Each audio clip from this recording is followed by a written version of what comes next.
अब जाओ।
हाँ जी, आवाज आ रही है मेरी? एक बार क्लियर कर दीजिए, क्या आपको आवाज आ रही है और वीडियो विजिबल है?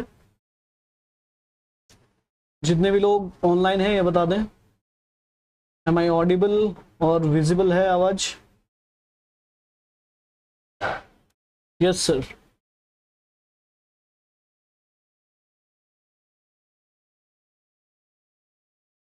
ठीक है, क्या हम शुरू कर सकते हैं फिर क्लास? हम लोग शुरू करें क्लास तो जल्दी बताएं, and will start the class then.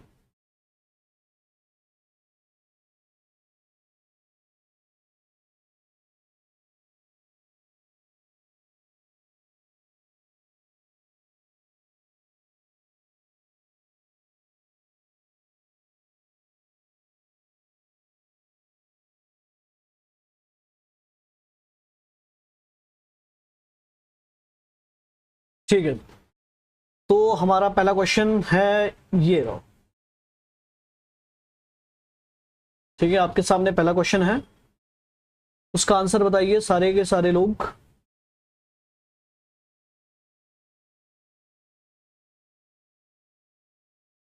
जल्दी, ये क्वेश्चन तो काफी इजी है।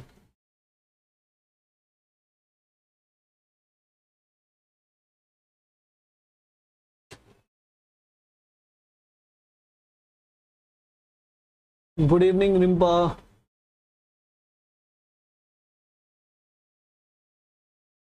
ये तो कौन, दिल्ली वाले हो ना आप लोग? तो जल्दी करें, इसके फटाफट से आंसर लगाएं, फिर हम शुरू करते हैं।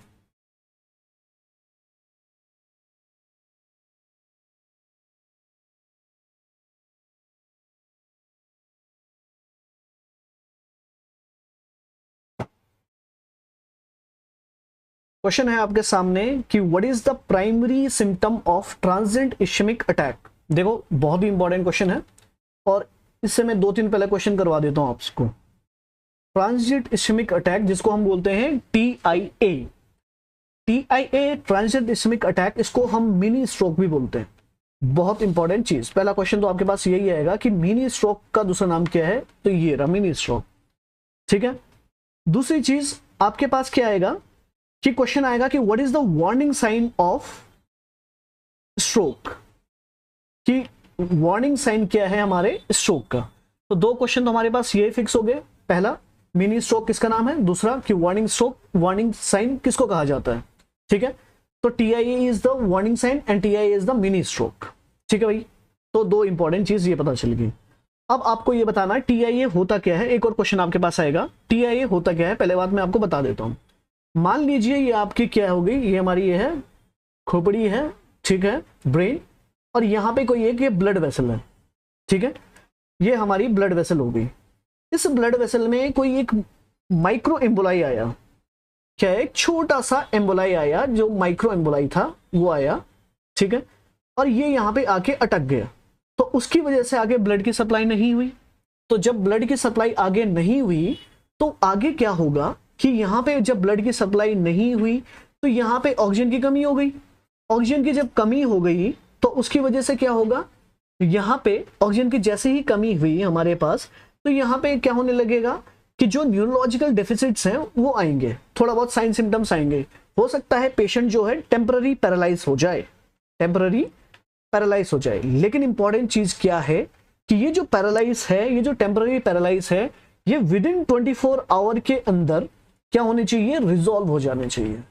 अगर ये रिजॉल्व नहीं हो रहे हैं तो ये TIA नहीं है, ठीक है। तो ये क्या हो गया हमारा, ये क्या कहलाएगा हमारा, फिर ये TIA नहीं है, ये असली में जो इश्यमिक स्ट्रोक है ये वो कहलाएगा हमारा, ठीक है। B B B B B B answer आने लग गए हैं आपके, बी बी बी, ठीक है। तो इसका मतलब ये क्या हो गया, मैंने तो पहले ही बोल दिया ये क्या है, टेम्पररी स्ट्रोक है। और अगर आपको याद ना रहे तो टी ट्रांजिट से ट्रांजिएंट याद रख लेना, टी से टेम्पररी याद रख लेना। तो अब ढूंढो ऑप्शन में क्या है, ठीक है। तो क्वेश्चन क्या है, what is the primary symptoms of TIA। तो प्राइमरी सिम्टम क्या होगा, देखो क्या है, प्रेसिस्टेंट हेडेक, लगातार हेडेक होना, ठीक है। जी नहीं, ये नहीं है। प्रेसिस्टेंट हेडेक जो होता है ये होता है इंक्रीज ICP वाले पेशेंट में। जिस पेशेंट का इंट्राक्रेनियल प्रेशर बढ़ा हुआ है उसका क्या देखने को मिल सकता है, ये देखने को मिलेगा। दूसरी चीज टेम्पररी न्यूरोलॉजिकल डेफिसिट, ये कह रहा है कि टेम्पररी न्यूरोलॉजिकल डेफिसिट बिल्कुल सही ऑप्शन है, ये थोड़ी देर के लिए है, ठीक है। लेकिन बाकी और भी देखते हैं। क्रॉनिक फटीग, ये क्रॉनिक से लेन देना नहीं है, ऑल ऑफ सडन आएगा, तो ये तो हो ही नहीं सकता है। परमानेंट पैरालिसिस, देखो मैंने तो पहले कहा टेम्पररी पैरालिसिस ना कि परमानेंट, तो ये तो ऑप्शन हो ही नहीं सकता। तो राइट आंसर इज बी। तो किस किस का आंसर सही है देखते हैं। बहुत बढ़िया, यस सोनम रोतेला बहुत बढ़िया, शिखा शर्मा बहुत बढ़िया, अंजलि शर्मा बहुत बढ़िया, करेक्ट आंसर, ठीक है। सचिन बढ़िया, ठीक है, आप सभी के आंसर सही हैं, ठीक है। नेक्स्ट क्वेश्चन की ओर बढ़ते हैं हम। तो नेक्स्ट क्वेश्चन आपके सामने ये रहा, बहुत ही इजी है, ठीक है, और डायरेक्ट वन लाइनर क्वेश्चन है, बार बार आ चुका है क्वेश्चन। तो बताइए जल्दी से।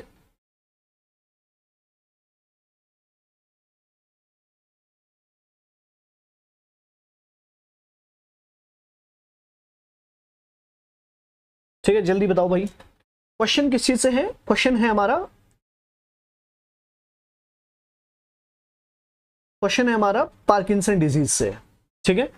पार्किंसन डिजीज को मैं कहता हूं ओल्ड मैन डिजीज, बुढ़े आदमी की बीमारी। हालांकि ये बुढ़े आदमी में हो जरूरी नहीं है, ठीक है, लेकिन मैं इसको ओल्ड मैन डिजीज इसलिए कहता हूं क्योंकि इसमें जो साइन सिम्टम्स आते हैं ये लगभग बुढ़े आदमी जैसे आते हैं, जैसे बुढ़े लोग जो होते हैं उनको आते हैं। जैसे कि एग्जाम्पल के तौर पे देखा जाए तो बुढ़े आदमी क्या करने लगता है, बेचारा माला जपने लगता है ना। यानी कि जो हमारे माला जपने को क्या बोलते हैं, जो माला के जो छोटे छोटे दाने होते हैं उनको बोला जाता है पिल्स। क्या बोलते हैं उनको, पिल्स। उनको जपने लगे यानी कि रोल करने लगे। जैसा आप लोगों ने देखा होगा जो बुढ़े आदमी होते हैं उनको वो क्या करते हैं, माला जपते हैं, ऐसा ऐसा ऐसा ऐसा रोल कर रहे हैं, ठीक है। तो यहाँ पे क्या होगा, पिल रोलिंग आने लगता है। तो यहाँ पे पार्किंसन वाले पेशेंट को क्या देखने को मिलता है, पिल रोलिंग ट्रिमर एक, ठीक है। बुढ़ा आदमी कैसा होता है, झुक के चलता है, ऐसे झुक के चलेगा, यूं होके झुक के चलेगा। उनका गेट जो है हमारा बुढ़ा आदमी का झुक के हो जाता है। तो जब झुक गया तो उसको क्या बोलेंगे, शफलिंग गेट। झुकने को क्या बोलते हैं, कौन सा वाले गेट, शफलिंग गेट। तो यहाँ पे एक इंपॉर्टेंट चीज ये हो गया, ठीक है, ये देखने को मिलता है, ठीक। तो सबसे बड़ी बात है कि भैया पार्किंसन में होता क्या होगा। तो पार्किंसन में क्या होता है कि ये हमारा मिड ब्रेन है, क्या जी, ये मिड ब्रेन, ठीक। तो जो ये जो हमारा मिड ब्रेन है, तो इस मिड ब्रेन में एक दो स्ट्रक्चर होते हैं, एक का नाम है बेजल गैंग्लिया, बेजल गैंग्लिया, और एक स्ट्रक्चर का नाम है, आंसर लगा रहे, शफलिंग गेट, डोपामाइन।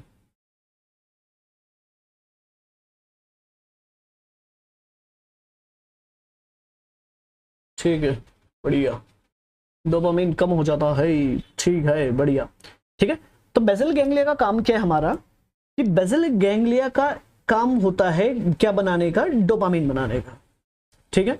तो ये जब ये डोपामाइन बनाने का काम है बेजल गैंग्लिया का, तो यहाँ पे होगा क्या कि डोपामाइन का जो नॉर्मल फंक्शन है वो क्या हो जाएंगे, सारे गड़बड़ हो जाएंगे। और डोपामाइन का नॉर्मल फंक्शन होते क्या है हमारे, कि जैसे कि हमारे बॉडी को बैलेंस करने का, ठीक है, जितने जो बॉडी के बैलेंस है उसको बनाने रखो, ठीक है। दूसरी चीज हमारे शरीर में जो ट्रिमर्स विमर्स ना आए, वो ना आए, हमारा जो मसल मूवमेंट है वो ठीक रहे, जैसे हम स्वेलिंग करते हैं, स्वेलोइंग करते हैं, निगल रहे हैं, वो कर सकते हैं, ठीक है। ये सब नॉर्मल काम करता है किसका, डोपामिन का। तो अगर इसमें गड़बड़ी हो जाए, मान लीजिए अब हमारे पार्किंसन में होता क्या है, पार्किंसन में यहाँ पे बेसल गैंग्लिया में अफेक्ट होने लगता है, ठीक है। और जैसे ये अफेक्ट होगा तो उसकी वजह से क्या होगा, ये अफेक्ट होगा, तो उसकी वजह से कौन अफेक्ट होगा, डोपामीन अफेक्ट होगा। तो डोपामीन अफेक्ट होगा तो वहां क्या आएंगे, इसके कुछ साइन सिम्टम आएंगे। तो ये जो साइन सिम्टम आएंगे, जैसे कि हमारी इंपॉर्टेंट चीज है, बहुत इंपॉर्टेंट चीज जो मैं बता रहा हूं आपको, तो आप टीआरबी से याद रखना। जैसे आप लोग टीवी में देखते हो ना, टीआरपी, टीआरपी टीवी वाले में कुछ भी दिखा देते हैं आपको, है ना, टीआरपी के लिए। जैसे कभी दिखाते हैं, क्या दिखाते हैं वो लोग, आज के डेट में दिखानी न्यूज चाहिए, लेकिन आपको दिखाते क्या है, सीमा, सीमा दिखाते हैं, कभी कोई दिखाते हैं, है ना, ठीक। तो न्यूज चैनल तो बचे नहीं, तो टीआरपी के लिए कुछ भी करते हैं, बोलते हैं एलियन आ चुके हैं धरती पे, वो है टीआरपी। तो यहां आप उससे टीआरबी याद रखना। टीआरबी बोले तो टी से ट्रेमर, आर से रिजिडिटी एंड बी से ब्रेडिकाइनेसिया। बहुत अच्छे, ठीक है, ब्रेडिकाइनेसिया देखने को मिलेगा। तो जो ब्रेडिकाइनेसिया ये सब देखने को मिलता है, ये मैंने जो सीक्वेंस लिखा है, क्वेश्चन आएगा आपके पास कि फर्स्ट साइन ऑफ पार्किंसन क्या है। तो first sign is T, second sign is B, sorry R, R बोले तो रिजिडिटी, और थर्ड साइन इज ये वाला ब्रेडिकाइनेसिया, ठीक है। तो देखो क्वेश्चन में क्या लिखा था, क्वेश्चन में क्या लिखा है कि पार्किंसन डिजीज में what is the primary neurotransmitter. तो कौन सा न्यूरोट्रांसमीटर इफेक्ट होता है भैया, मैंने बोला डोपामिन, ठीक है, बात खत्म। तो राइट आंसर इज दिस। चलिए, ठीक है। और एक और चीज याद रख लेना, इसकी ड्रग ऑफ चॉइस क्या होती है, ड्रग ऑफ चॉइस भी होती है इसकी carbidopa, levodopa and levodopa. Important चीज है ये, ठीक है, ये क्वेश्चन आएगा आपके पास। नेक्स्ट चीज, नेक्स्ट क्वेश्चन बताइए। ये तो क्वेश्चन सिंपल है, बताओ भाई इसका जल्दी जल्दी। गुड इवनिंग रंजना मैडम, बताइए।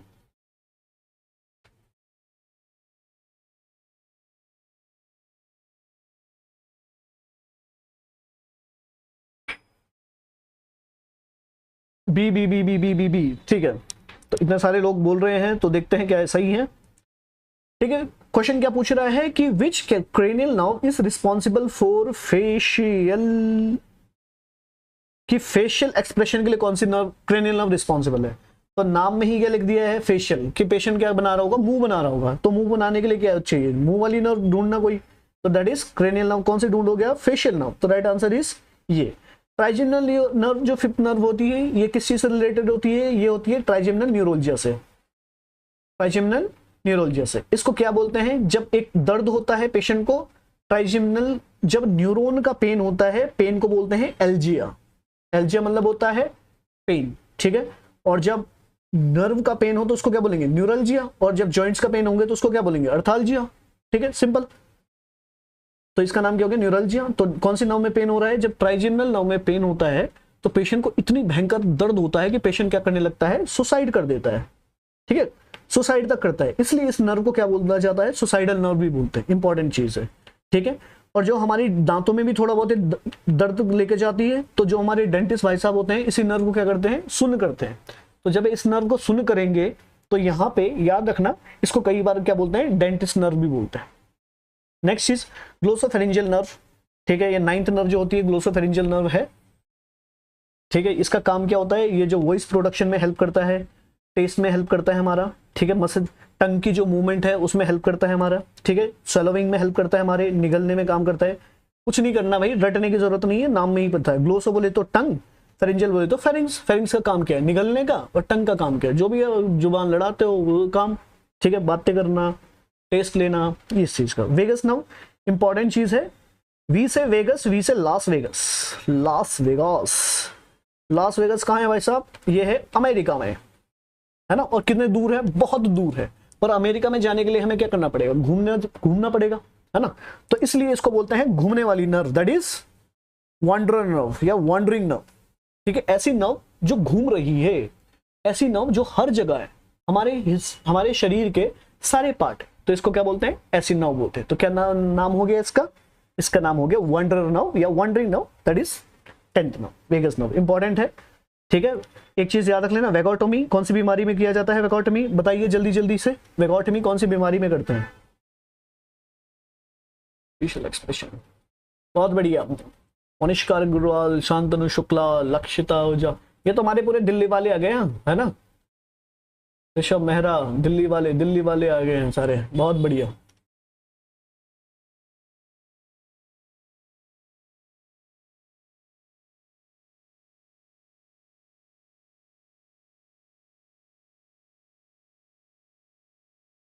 ठीक है, नेक्स्ट क्वेश्चन बढ़िए फटाफट से और आंसर लगाइए इसको। This is very very very easy question.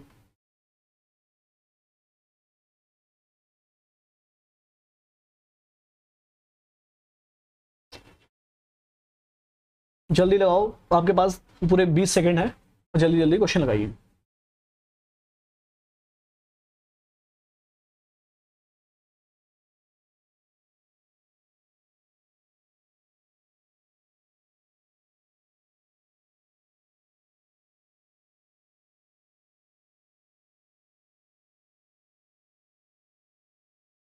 A A A A ए इन दिल्ली वालों को जितना मैंने पढ़ा रखा है सारे गलत कर रहे हो।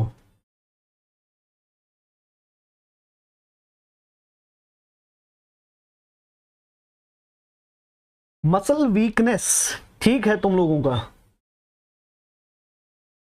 पर मसल वीकनेस मैंने स्पेसिफिक बताया था माइस्थीनिया ग्रेविस में, याद करो, माइस्थीनिया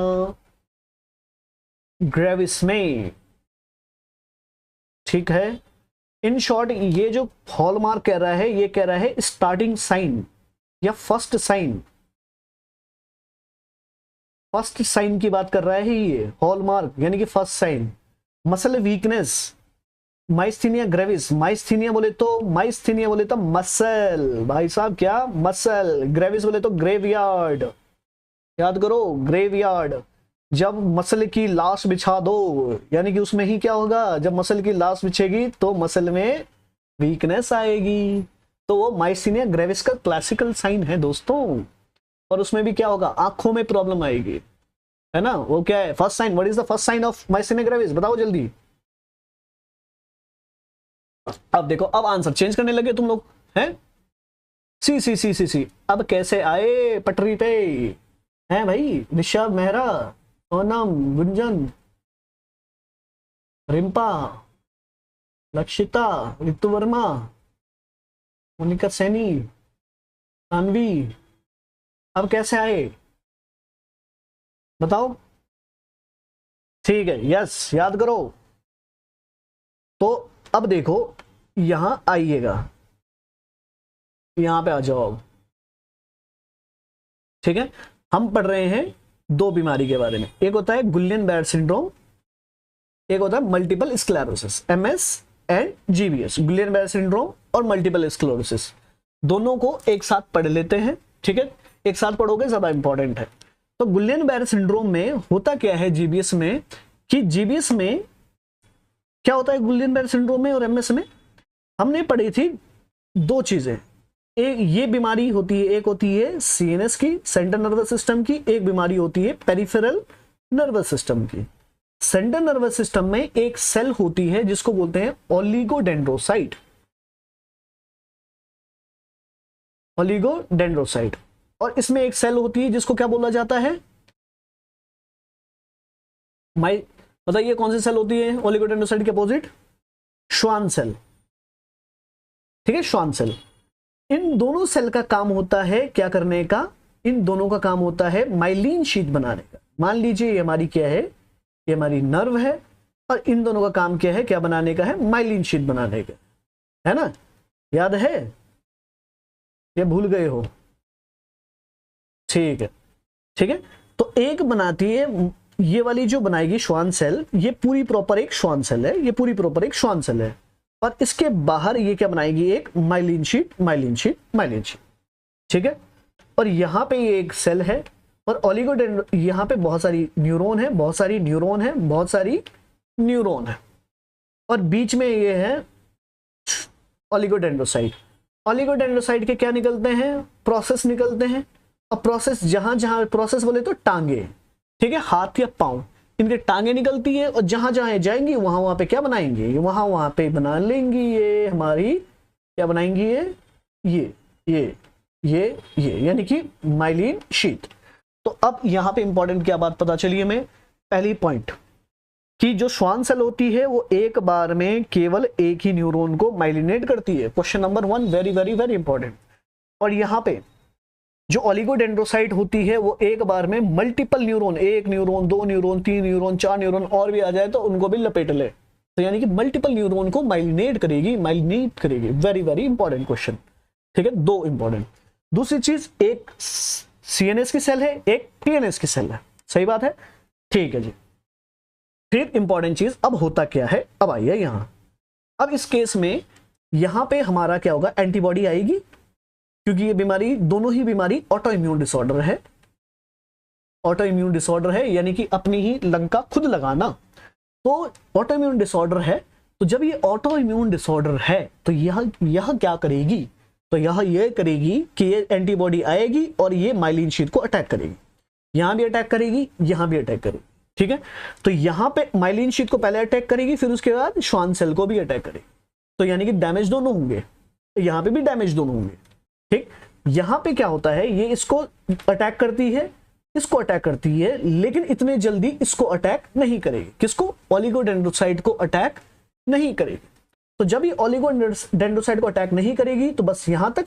तो मान लीजिए इसने इसको मार दिया, ठीक। अब क्या होगा कि जब एंटीबॉडी जो है, पहले इसको मारा, जैसे ही दूसरे न्यूरॉन पे जा रहे होंगे तो तब तक ये फिर से, ये भाई साहब है कौन सी सेल, ओलिगोडेंड्रोसाइट, अपनी प्रोसेस निकालेगी, अपनी टांगे निकालेगी और फिर से क्या बनाने लगेगी, फिर से बनाएगी हमारी क्या चीज, माइलिन शीथ।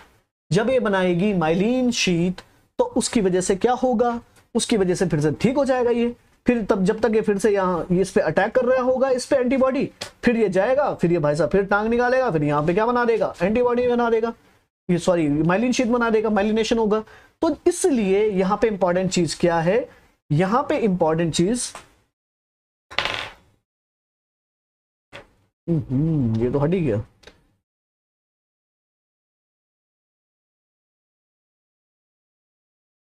यहां पे इंपॉर्टेंट चीज हमें यह पता चली कि यहां वाले में जो जीबीएस वाली में जो होगा और एमएस वाली में जो अटैक होगा, जीबीएस में जल्दी क्या आएंगे, साइन सिम्टम जल्दी आएगा, क्यों, क्योंकि यहां पे डैमेज जल्दी होगा।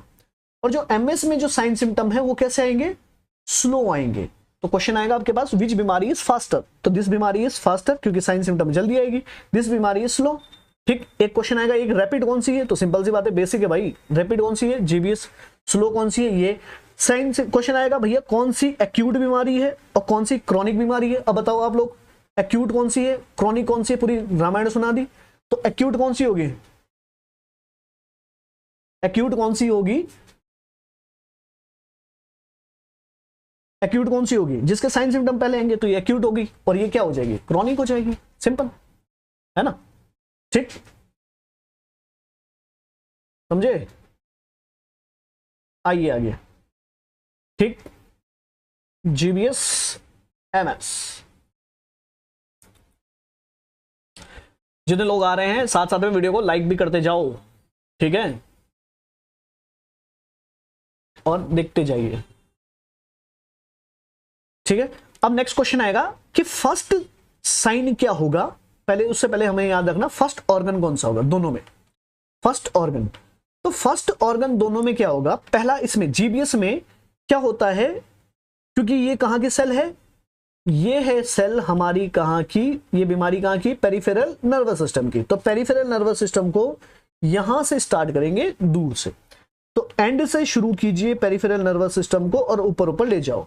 तो इसलिए इसको बोलेंगे ये कौन सा पैरालाइज हो रहा है, ऊपर से नीचे जा रहा है, नीचे से ऊपर, ये जा रहा है नीचे से ऊपर, तो नीचे से ऊपर जा रहा है तो ये कर रहा है असेंड, तो इसको बोलते हैं असेंडिंग पैरालिसिस या असेंडिंग वीकनेस, ठीक। तो सबसे पहला ऑर्गन कौन सा अफेक्ट होगा, तो सबसे पहला अंगूठा होता है आप, सबसे पहला ऑर्गन होता है आपका अंगूठा, द ग्रेट टो, महान अंगूठा।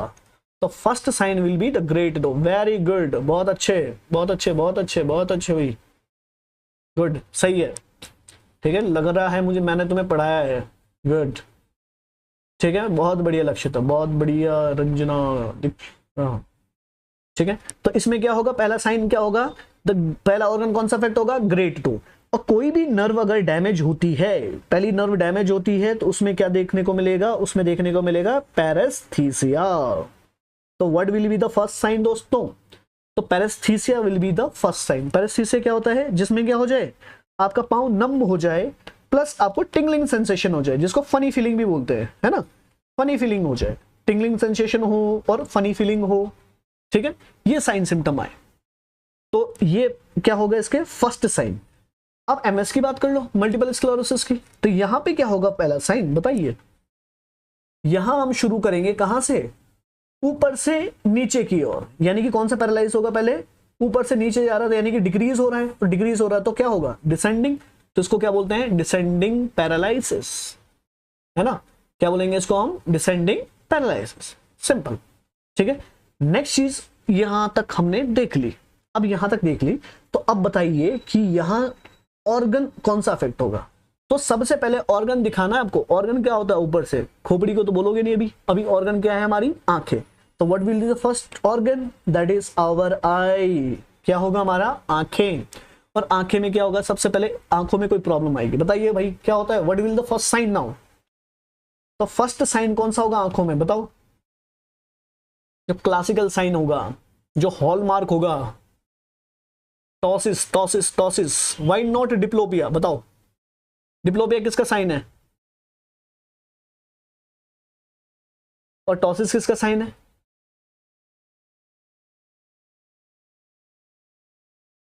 आस्था Singh, Aastha madam, Manisha Jaiswal, Ritu Verma, double vision sir, MS में डिप्लोपिया एंड एमजी में टॉसिस, वेरी गुड। मैंने कहा मसल से कोई लेना देना ही नहीं है अभी भाई साहब, एमएस में क्या होगा, मल्टीपल स्क्लेरोसिस में पहला साइन यहां क्या होगा, यहां होगा डबल विजन, डबल विजन आएगा या दैट इज टॉसिस। अगर जो लोग टॉसिस कह रहा हूं मैं, I am sorry, double vision को क्या बोलते हैं भाई, डिप्लोपिया, ठीक है, डिप्लोपिया बोलेंगे, तो फर्स्ट साइन क्या होगा डिप्लोपिया, ना कि टॉसिस। टॉसिस पहले जो तुम लोगों ने जो किताबें पढ़ी है ना, ये लोकल गाइड जो पढ़ रहे हो उसमें लिखा जरूर होगा, तो गलत आंसर है, ठीक है, पहला आंसर ढूंढना डिप्लोपिया। डिप्लोपिया ना मिले तो ढूंढना निस्टैग्मस, क्या ढूंढिएगा फिर, निस्टैग्मस, समझ गए दोस्तों,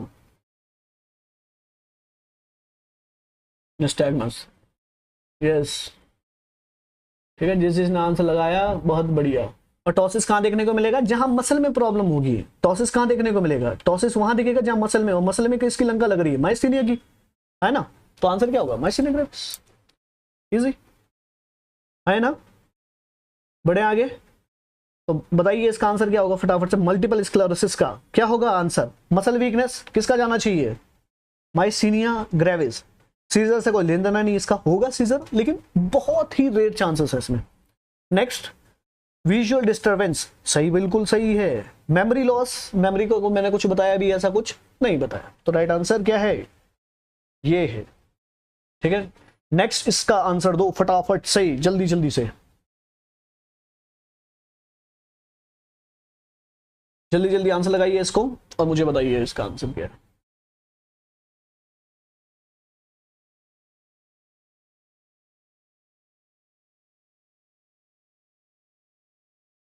अब ये तो बताओ, अभी तो ये पूरी कहानी का सुना दी मैंने, तुम बता दो आंसर क्या है। गुड, दिखाना जरा,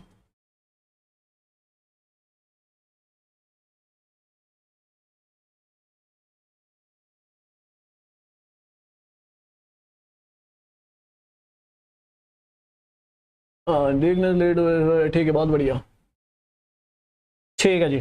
क्या है, which of the following is a common symptom of myasthenia gravis, क्या होगा भाई common myasthenia gravis, myasthenia gravis में क्या होगा, यहाँ पे ये हमारी प्यारी सी क्या हो गई, न्यूरॉन का, ठीक है, साइनेटिक लेफ्ट हो गई, इसके अंदर क्या होते हैं, इसके अंदर होता है हमारा एसिटाइल कोलिन होता है, ठीक है जी।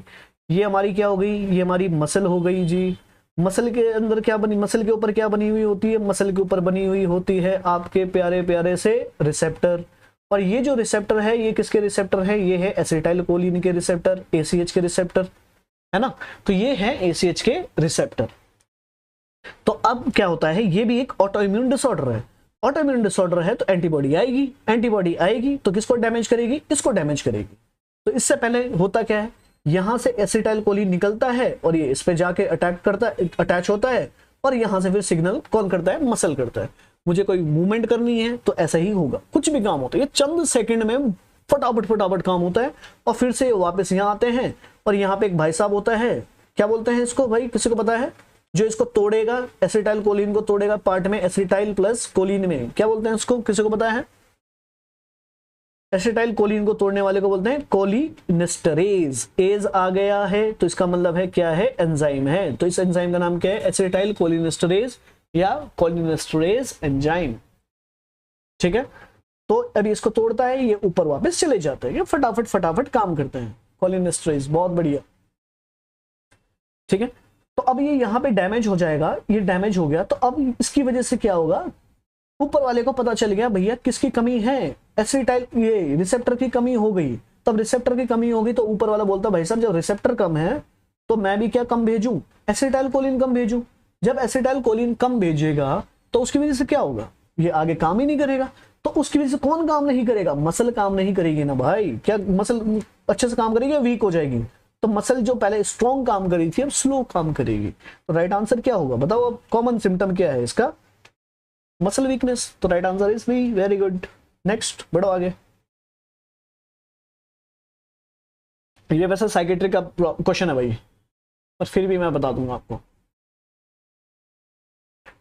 बहुत ही बढ़िया क्वेश्चन है। साइकेट्री में आपने पढ़ा होगा, प्री सेनाइल डिजीज होती है ये हमारी, अल्जाइमर। ठीक है, ये इसमें क्या होता है, डिमेंशिया होता है, भूलने की बीमारी जो होती है।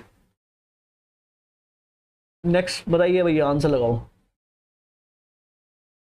म्यूजिक कौन है ये, Anisha Jaiswal B, Diksha Gupta B, Gunjan Rawat B, Palchim Pooja, muscle B, yes music. आप पीछे चल रही हो, Palchim madam, Astha B, Kumkum B, Rimpa B, Swati B, Shikha B, Ranjana B. ठीक है, B B B B B B B, yes. तो राइट आंसर क्या है हमारा, बी है।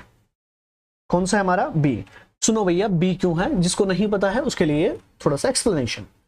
देखो होता क्या है, ये जो हमारा हिप्पोकैम्पस है, हिप्पोकैम्पस एक्चुअल में दो तीन बातें बता दूं मैं हिप्पोकैम्पस के बारे में। हिप्पोकैम्पस एक समुद्री घोड़ा होता है, ऐसा करके कुछ होता है। ठीक है, ऐसा करके कुछ होता है, समुद्री घोड़ा होता है ये छोटा सा जानवर होता है, समुद्र में आपको मिल जाएगा ये। ठीक है, तो ये एकमात्र ऐसा मेल एनिमल होता है जो क्या हो जाता है, प्रेग्नेंट हो जाता है।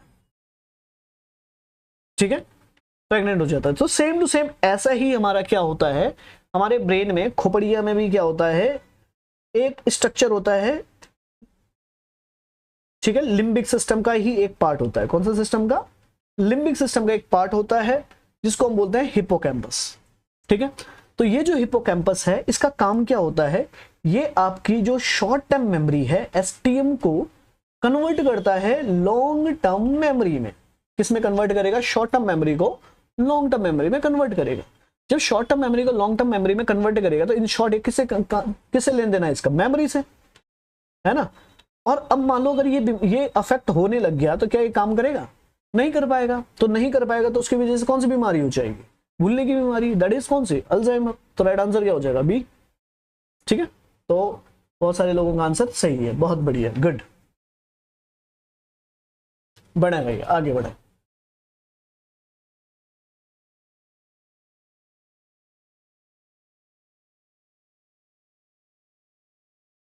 जी सर, ऑनलाइन बैच में पढ़ाया था आपने, ये बहुत बढ़िया। चेरी ब्लॉसम, नाम क्या है तुम्हारा असली?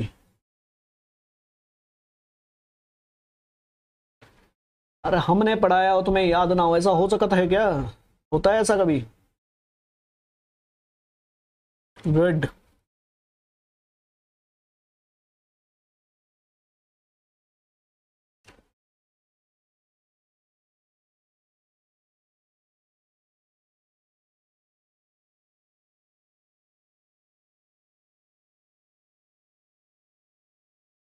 बताइए भाई, बताइए बताइए बताइए आंसर। दीक्षा, ठीक है।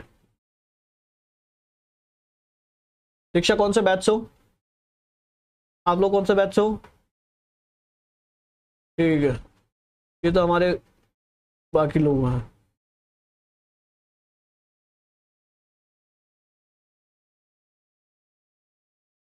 Glioma glioma glioma B. देखो चलो भैया यहाँ पे भी 3-4 क्वेश्चन करवा देते हैं। What is the most common type of primary brain tumour in the adults? ठीक है, यहाँ से 2-3 क्वेश्चन आते हैं, बहुत इंपॉर्टेंट है।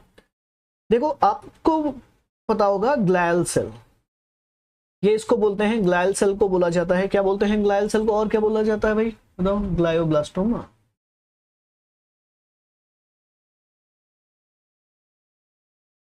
ओके,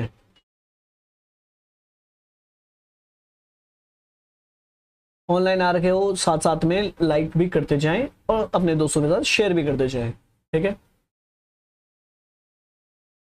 सचिन चौधरी, वो भी अरे सचिन चौधरी हो।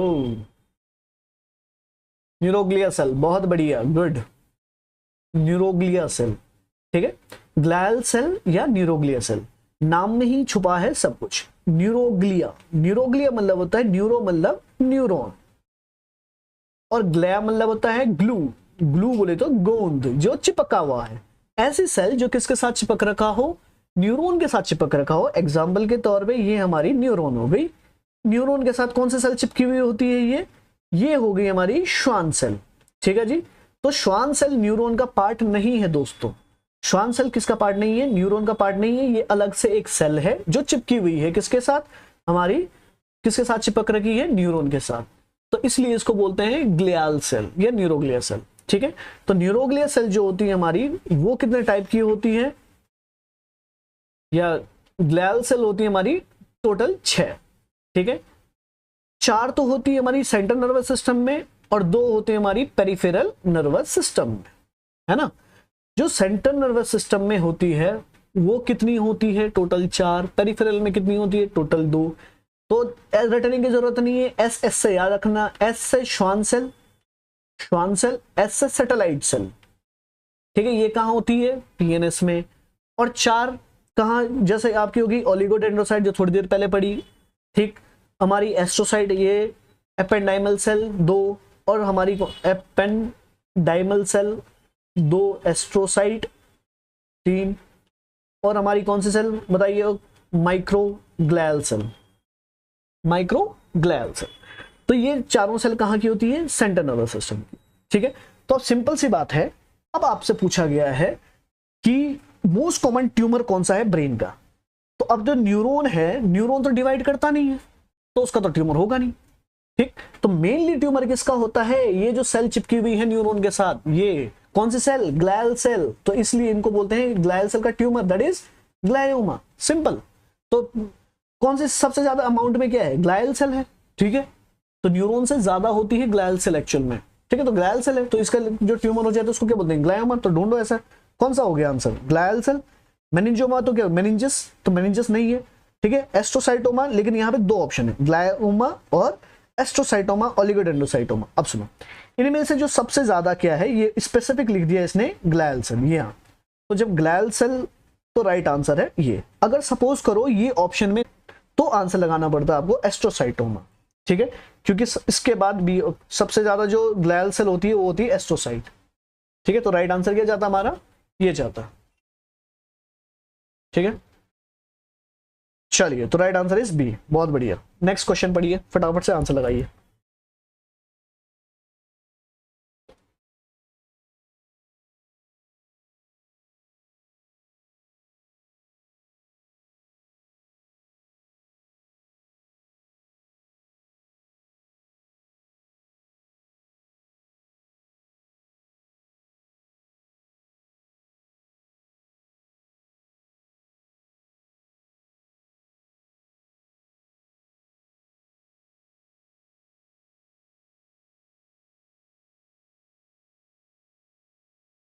सी भी बहुत ही आसान क्वेश्चन है ये।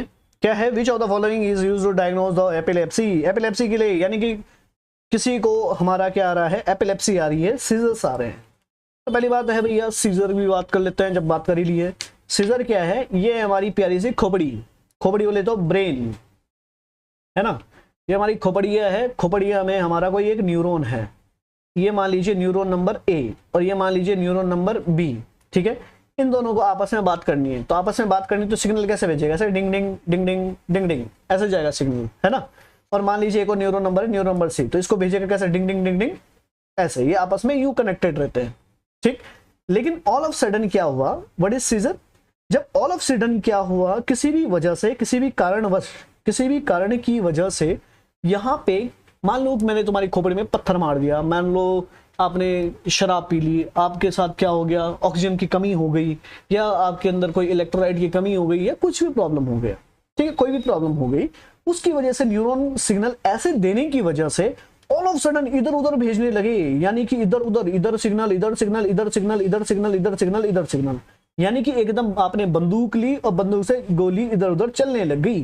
तो यानी कि यहाँ पे गोली किसकी चल रही है, न्यूरॉन की। न्यूरॉन की क्या हो रही है, फायरिंग हो रही है। जब न्यूरोनल फायरिंग होने लगे, कैसे हो बिल्कुल हमें पता ही नहीं है, किसी वे में पता नहीं है, तो उसको हम बोलते हैं सीजर आ गया। इसको क्या बोला जाता है, सीजर। अब ये सीजर अगर एक बार आया तो वो सीजर ही है, लेकिन अभी सीजर आया, फिर थोड़ी देर में सीजर आया, फिर बाद में सीजर आया, यानी कि जब दो से ज्यादा, एक से ज्यादा एपिसोड्स आने लगे, किसके एपिसोड्स आने लगे, ई से एपिसोड्स आने लगे, तो उसको हम क्या बोलते हैं, एपिलेप्सी बोलते हैं। ई से एपिसोड्स, ई से एपिलेप्सी। तो राइट आंसर क्या है, राइट आंसर कह रहा हूं मैं, तो ये क्या हो गया, what is epilepsy, epilepsy is the episodes of seizures, ठीक है। सीजर क्या है, जब न्यूरॉन फायरिंग करने लगे इधर उधर इधर उधर, ठीक है। अब ये देखने के लिए कि भैया खोपड़ी का कौन सा पार्ट, ब्रेन का कौन सा पार्ट क्या कर रहा है, कौन सा पार्ट कहां से करंट छोड़ रहा है, कौन सा पार्ट कहां से क्या दे रहा है, करंट दे रहा है, ठीक है। ये देखने के लिए कौन सा पार्ट कहां से करंट छोड़ रहा है, ये देखने के लिए हमें क्या करना पड़ता है, खोपड़ी में लगाने पड़ते हैं कुछ इलेक्ट्रोड्स, यानी कि अब लगाओ सर पे इलेक्ट्रोड्स, और उसकी वजह से हमें दिखेगा कंप्यूटर में कुछ ऐसा, ठीक है, ऐसा दिखेगा। फिर वहां आएगी अलग अलग wave, alpha wave, beta wave, ऐसा करके। तो इन वेव से हमें पता चल जाता है कि कौन कहां से जनरेट हो रही है, कितनी आ रही है, कहां से आ रहा है। तो ये इसको बोलते हैं, यहां हमने किसको पता किया, ठीक है। If EEG not given the priority go to the PET scan. If EEG not given the priority, yes, then you can go for the PET scan, ठीक है। पर यूजुअली कोशिश करते हैं बच्चों में PET स्कैन ना करें, ठीक है, ठीक है। चलो, तो यहां पे हमें क्या होगा, यहां पे हमने ऐसा करना पड़ेगा, ठीक है। ये मैं आपको पढ़ाऊंगा अगली क्लास में भाई, ठीक है। हमारा निकलता है अल्फा, बीटा, डेल्टा और थीटा, ठीक है। गामा नहीं निकालती है ब्रेन, तो अल्फा, बीटा, डेल्टा, थीटा, ऐसे 4 वेव्स निकलती है इनको, तो इसको बोला जाता है EEG। EEG की फुल फॉर्म क्या है, इलेक्ट्रोइंसेफेलोग्राफी। तो इलेक्ट्रोइंसेफेलोग्राफी से हमें पता चलता है, सो राइट आंसर इज सी, ठीक है जी। नेक्स्ट क्वेश्चन बताइए, इसका आंसर पढ़िए फटाफट से और आंसर लगाओ।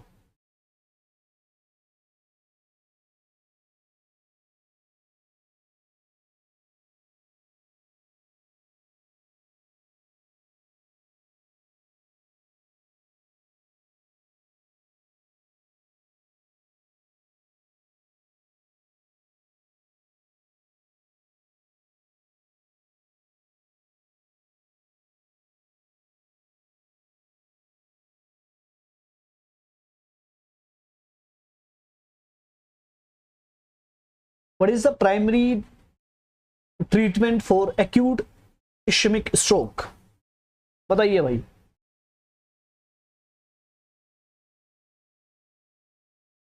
एंटीकोगुलेंट देंगे, थ्रोम्बोलाइटिक देंगे, एंटीप्लेटलेट देंगे, या एंटी हाइपरटेंसिव देंगे। सब आंसर लगा रहे हैं B B B B B B. तो मैं आपको बता दूं अब सबका आंसर बिल्कुल क्या है, अभी भी सोच लो सही है गलत है, सोच लो। सेकंड ऑप्शन दे रहा हूं मैं अभी आपको, सेकंड, दूसरा चांस। क्वेश्चन पढ़ना, एक्यूट लिखा है, क्वेश्चन पढ़ना, इश्मिक स्ट्रोक लिखा है।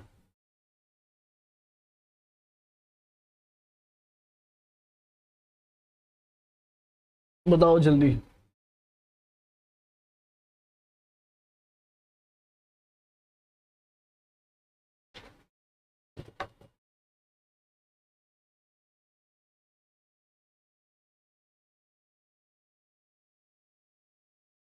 ठीक है, सोच लिया, ठीक है। तो सिंपल सा क्वेश्चन है भैया, हमारा ये ब्रेन है, ब्रेन में होते हैं 2 टाइप के स्ट्रोक, स्ट्रोक या आप बोले सीवीए, ये दो टाइप के होते हैं। मान लो एक साइड ये ब्लड वेसल लगा देते हैं हम, ये वाली ब्लड वेसल डाल दी, एक साइड मैंने ये वाली ब्लड वेसल डाल दी, ठीक है। इन दोनों जगह पे मैंने क्या कर दिया, कोई एक ब्लॉकेज कर दिया, एक इसमें मैंने ब्लॉकेज कर दिया, ठीक है। और ये मोस्टली ये एक कोई फैट की था यहाँ पे, और यहाँ पे कोई एक ब्लड का क्लॉट आके अटक गया यहाँ पे, ठीक है। ये ब्लड का कोई क्लॉट अटक गया तो ये कौन सा टाइप का इश्केमिया, ये कौन सा टाइप का स्ट्रोक कहलाएगा, इश्केमिक स्ट्रोक।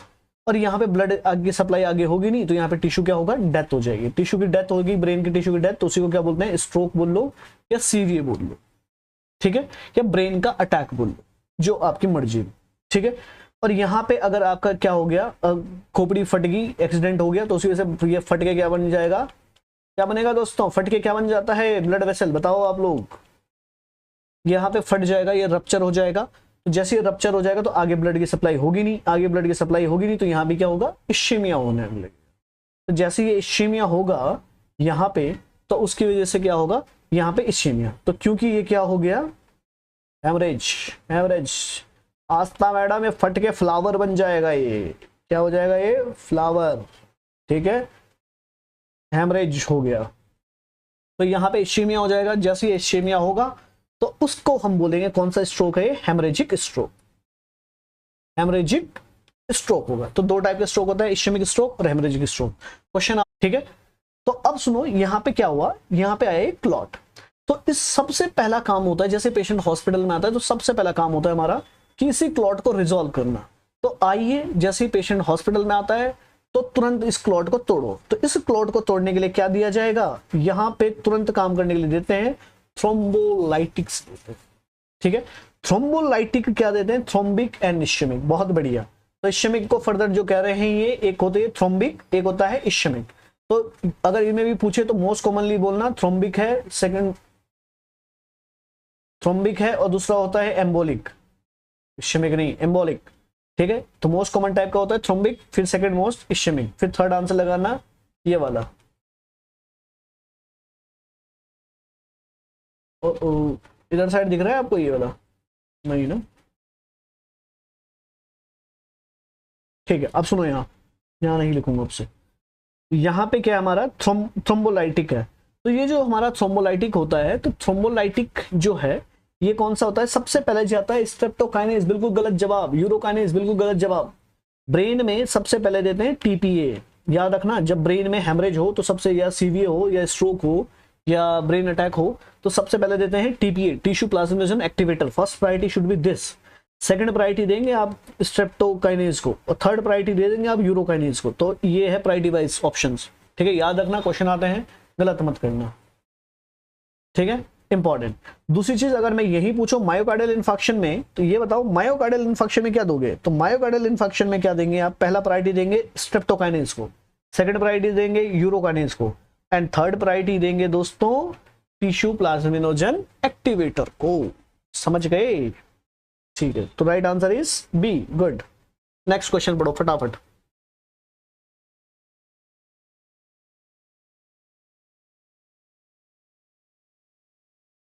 पढ़िए और आंसर लगाइए।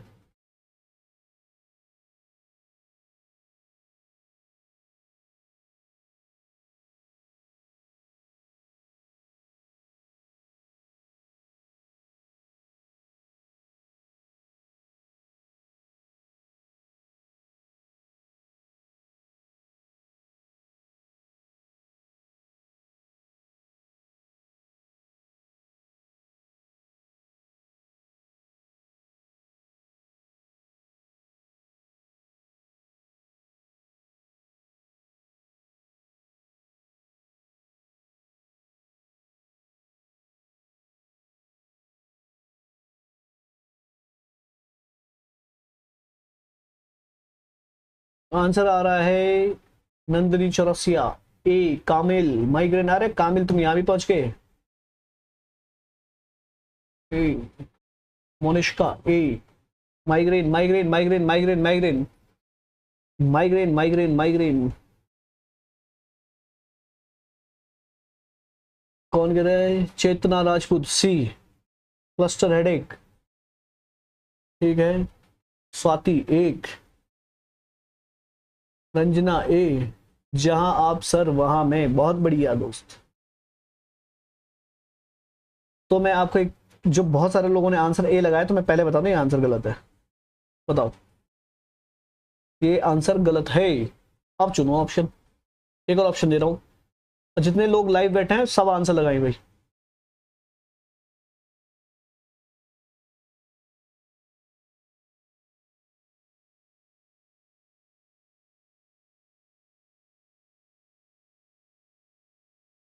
डी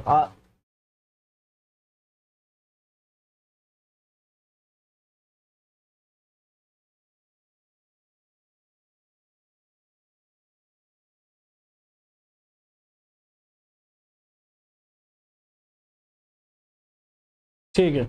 सी सी सी सी सी सी सी सी सी भाई साहब, सी। ठीक है, तो मैं तुम्हें एक चीज बता देता हूं, क्लस्टर जो हेडेक है, इसका नाम से आया है क्लस्टर। क्लस्टर मतलब होता है, जैसे आप लोगों ने देखा होगा, ये कोई एक जगह है, थोड़ा यहाँ कुछ चीज यहाँ बिखेर दी, कुछ चीज यहाँ बिखेर दी, कुछ चीज यहाँ बिखेर दी, यानी कि थोड़ी थोड़ी जगह या थोड़े थोड़े जगह जगह में को थोड़ा थोड़ा गैप के बीच में क्या बोलते हैं, उसको क्लस्टर बोलते हैं, है ना।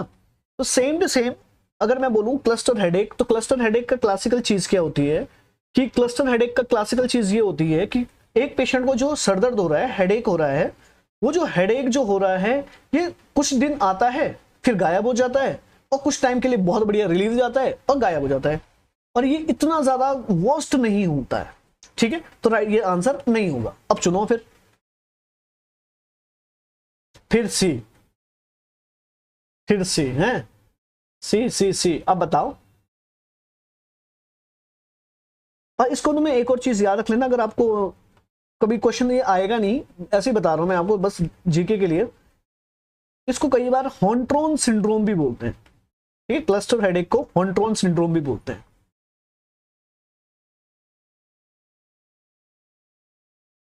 ठीक है, और मैं ये भी बता दूं, ये कभी सालों तक के आता भी नहीं है, और कभी कभी 6 महीने में आ जाता है, कभी 2 महीने में आ जाता है। अब बताओ, अब डी पक्का, हाँ। और एक सिंपल सी बात है, सबसे डेंजर चीज ढूंढने हो इसमें, ये कह रहा है सडन, ऑल ऑफ सडन आया और सीवियर हेडेक आया।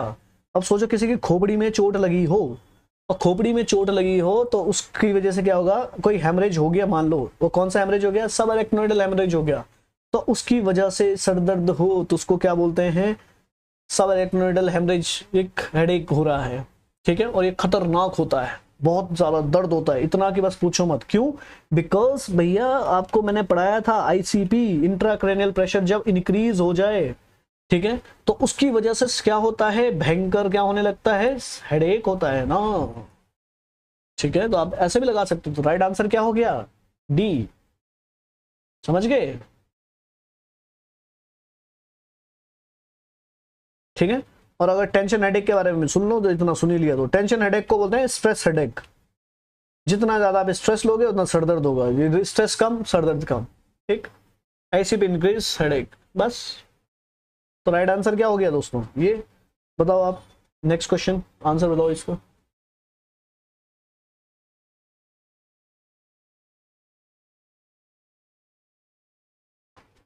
बताओ, ये तो कम से कम आप तो जवाब दे दो, ये तो अभी जस्ट पढ़ाए है मैंने।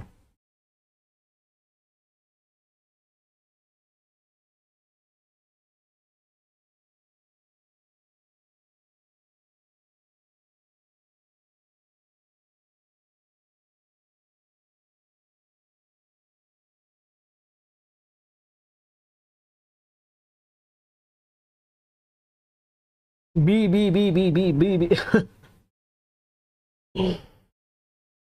ओके सर, समझ गई, बढ़िया। Which of the following is a common symptom of Guillain Barre syndrome? गुलियन Barre syndrome का कॉमन सिम्टम क्या है, और खास करके अर्ली सिम्टम क्या है? बी कैसे लगा सकते हो तुम लोग? जीबीएस, जीबीएस, जीबीएस में मैंने बोला था सबसे पहले अफेक्ट कौन होगा, होगा तुम्हारा महान अंगूठा। ये लो, तुम्हारे अंगूठे में मैं नेल पॉलिश भी कर देता हूँ, एक तरफ लाल, एक तरफ पीला नीला, एक तरफ थोड़ा सफेद भी कर देते हैं, बस ठीक है, बताओ क्या आएगा साइन सिम्टम दोस्तों, क्या आएगा? काहे आंसर तुम बी लगाए हो?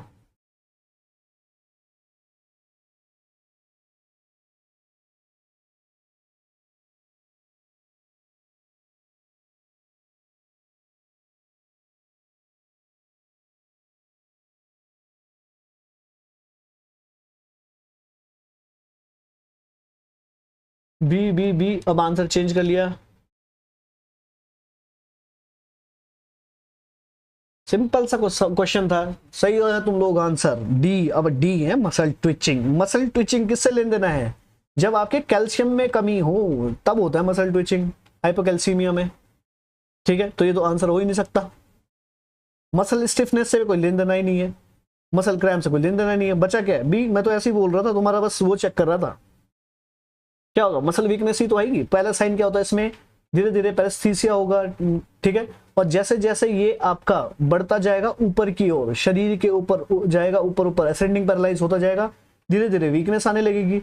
और इतनी वीकनेस आएगी कि आपका रेस्पिरेटरी सिस्टम भी इसमें अफेक्ट हो जाएगा। और सबसे ज्यादा डेंजर इसी चीज का होता है कि अगर रेस्पिरेटरी सिस्टम अफेक्ट हो गया तो पेशेंट मर भी सकता है। ठीक है, तो राइट आंसर इज बी। तुम सब लोग सही थे, और जिसने अपना आंसर चेंज किया बाद में, कॉन्फिडेंस की कमी है। आपको क्या करना चाहिए? अकाउंट ज्वाइन करना चाहिए। अकाउंट ज्वाइन करके क्या फायदा होगा? आपका भला होगा। चलिए भैया, अब बताओ इसका आंसर।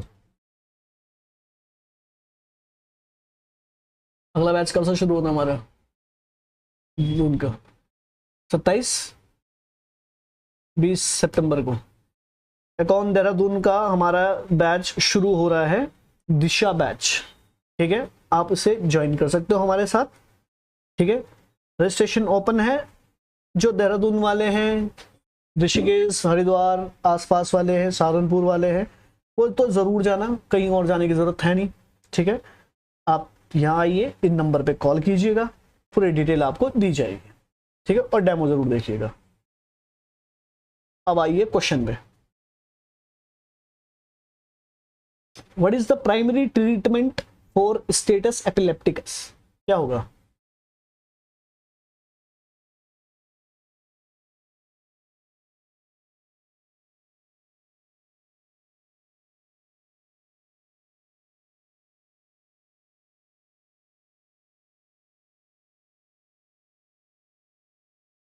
बताओ भाई।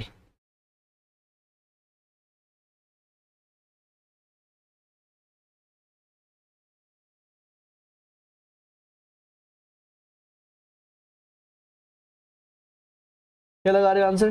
डाइजेपम डाइजेपम डाइजेपम डाइजेपम। ठीक है, देखते हैं। सही है। इस क्वेश्चन पूछा भैया किसका? स्टेटस एपिलेप्टिकस का। आप लोग तब तक मुझे ये बताओ, फेनिटोइन का ड्रग ऑफ चॉइस क्या होता है? फेनिटोइन किसकी ड्रग ऑफ चॉइस है? तो फेनिटोइन किसकी ड्रग ऑफ चॉइस है दोस्तों? जीटीसी की, grand mal tonic clonic seizure, GTC की होती है ना? ठीक है, नेक्स्ट कार्बामाइजापाइन किसकी ड्रग ऑफ चॉइस है, ये बताओ।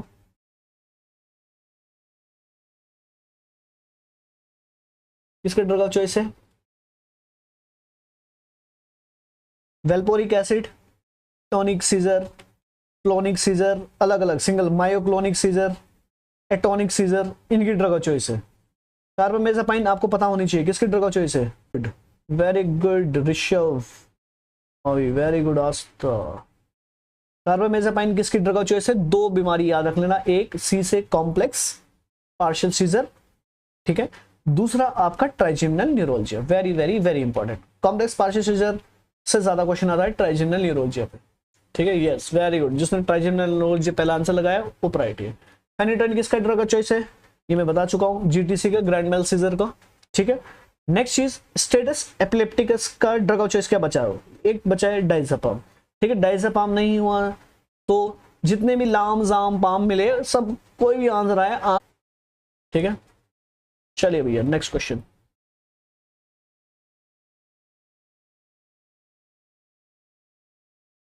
बताइएगा।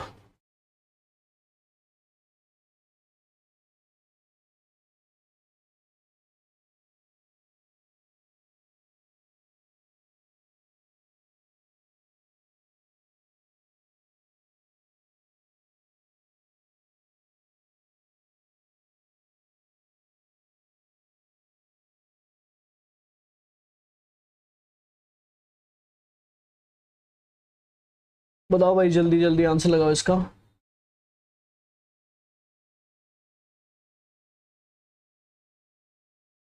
सोच लिया? गुड।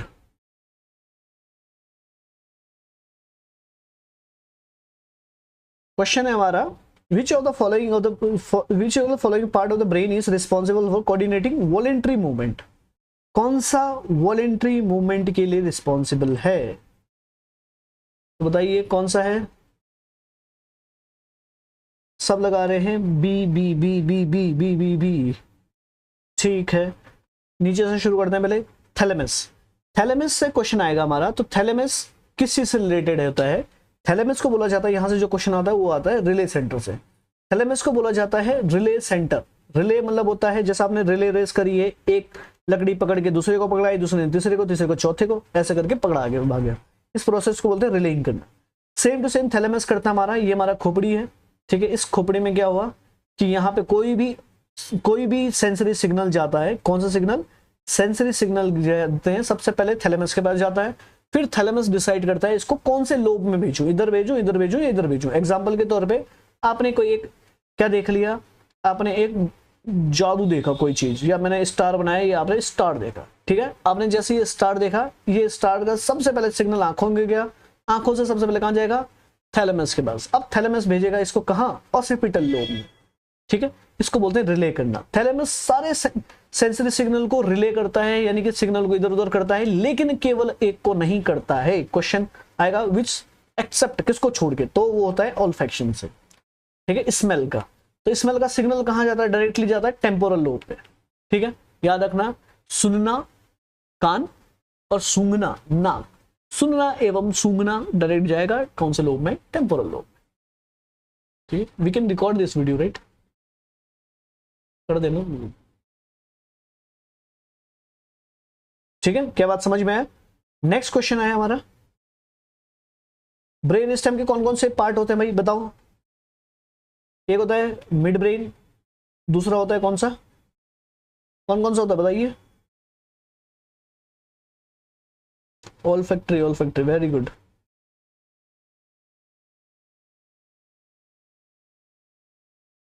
पॉन्स और मेडुला, ये तीनों किसके पार्ट हैं? ब्रेन स्टेम का। तो इनका इससे कोई लेना देना नहीं है अभी, ठीक है।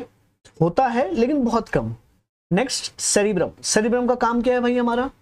सेरिब्रम का काम है हमारा सोचना, विचार करना। जो कुछ भी आप बैठ रखे हो, जो भी आप तैयारी कर रहे हो, ये जो तैयारी आप करवा रहा है, कौन करवा रहा है? आपका सेरिब्रम करवा रहा है।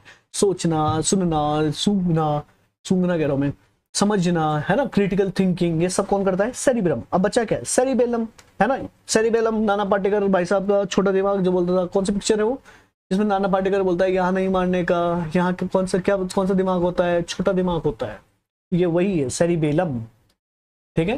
तो इसका काम क्या होता है? बैलेंस का। नाम में ही क्या है? सेरिबेलम। बेलम बोले तो बैलेंस, और साथ साथ में सा आ गया तो सा बोले तो सी आ गया तो सी बोले तो कोऑर्डिनेशन। बात खत्म, काहे रटते हो, है ना। नेक्स्ट क्वेश्चन का आंसर ये मैं बता चुका हूं आपको। फिर भाई आइए ज्वाइन कीजिए, आइए नेक्स्ट।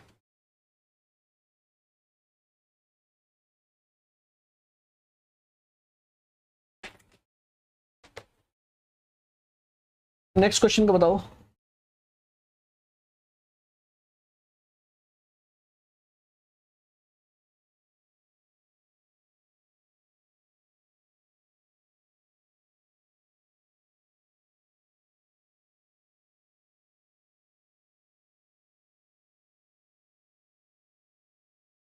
बताइए इसका answer. Which of the following is characteristic feature of Huntington's disease?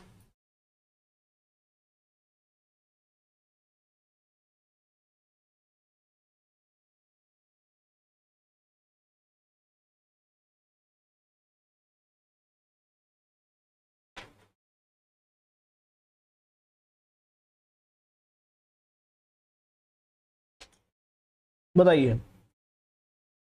Huntington's disease मैं आपको बता देता हूं, तभी ये इनहेरिटेड भी होती है, ठीक है। और दूसरी चीज मैं आपको बता दूं, ये मोस्टली जो होता है 30-40 साल की उम्र में देखने को मिल सकती है, ठीक है, मतलब जवानी ज्यादा ये नहीं कह सकते बुढ़ापे में दिखेगी, ये जवानी में भी देखने को मिलती है।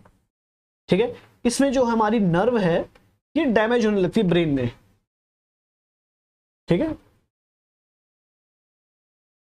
बताओ। अब मैंने इतना हिंट आपको दे दिया, अब इससे आप आंसर लगाओ भाई फटाफट।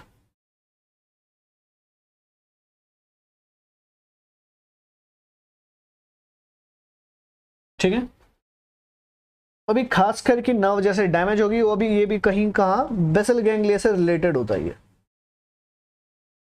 वहां पे, ये भी मैंने बता दिया। ठीक है, तो हंटिंगटन डिजीज का क्या होता है, एक क्लासिकल फीचर होता है, और वो क्या होता है, नृत्य करना। नृत्य क्या होता है भाई साहब, नृत्य करना, नृत्य अभी करवाते हैं। ठीक है, एक होता है कोरिया। ठीक है, कोरिया मतलब होता है जब आपका जैसे मूवमेंट होने लगता है, बॉडी का मूवमेंट। ठीक है, जैसा पीटी करी होगी आपने बचपन में, 1 2 3 4 5 6 करी है आप लोगों ने, ऐसे पीटी 1 2 3। तो अगर आपको इस वीडियो में दिख रही है मेरी शक्ल, तो यहाँ पे देख लो, ये है वीडियो। ऐसे इसमें क्या होता है कि बच्चा ऐसे ऐसे यूं हाथ हिलाता है, ऐसे ऐसे ऊपर नीचे इधर उधर ये करता है, तो इसको क्या बोलते हैं, कोरिया बोलते हैं। ठीक है, कोरिया दो डिजीज कंडीशन देखने को मिलता है, एक तो हमारा हंटिंगटन डिजीज में हो गया वन, ठीक, और इसको एक और भाई साहब होते हैं हमारे सेंट वेटस। इसको कौन सा डांस भी बोला जाता है कई बार, सेंट वेटस डांस। बहुत बढ़िया लग रहा है, अच्छा पढ़ा है तुम लोगों ने। किसने पढ़ाया है, क्योंकि मैंने पढ़ाया है ना। ठीक है दोस्तों, हंटिंगटन डिजीज, तो इसमें क्या होगा हमारा, इसका आंसर तो वैसे बी है, ठीक, लेकिन मैं थोड़ा बहुत आपको बता रहा हूं।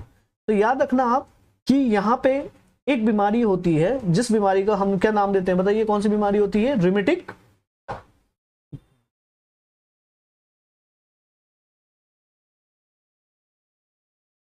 Rheumatic fever. और रिमेटिक फीवर में हमारा क्या होता है, एक अफेक्ट होता है बेसल गैंग्लिया। तो बेसल गैंग्लिया इफेक्ट होता है तो उसमें क्या होने लगता है हमारा, यहाँ पे बेसल गैंग्लिया जैसे इफेक्ट होने लगता है तो पेशेंट क्या करने लगता है, डांस करेगा। और कौन सा डांस करेगा, सेडेनहम डांस, या इसी को बोलते हैं कोरिया। और इस कोरिया का पूरा नाम होता है सेडेनहम कोरिया।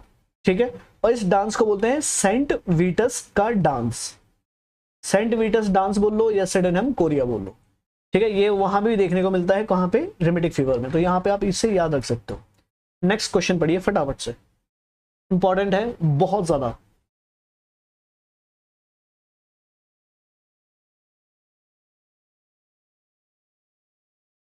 कल हो सकता है आप लोगों की क्लास दिन में लगे, ठीक है, तो कल मिलते हैं आपको दिन में, ऑलरेडी आपको इन्फॉर्म कर देंगे, या हो सकता है मॉर्निंग में ले ले। मॉर्निंग में आप पढ़ लोगे ना, मॉर्निंग अर्ली मॉर्निंग वाले हैं तुम लोग कि नहीं हो, आए ना बताओ।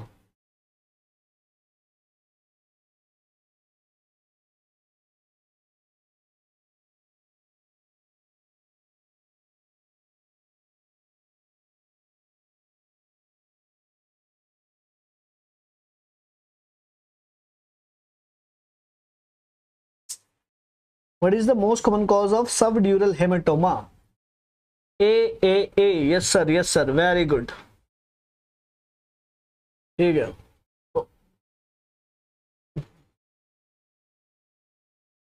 What is the most common cause of subdural hematoma? बताओ दोस्तों क्या होगा। ए, जितने भी लोग ए लगा रहे हैं सबका आंसर गलत है, पहले बता रहा हूं मैं, अब बताओ। तो ये सोचना ही मत कि तुम लोग ए लगा दो।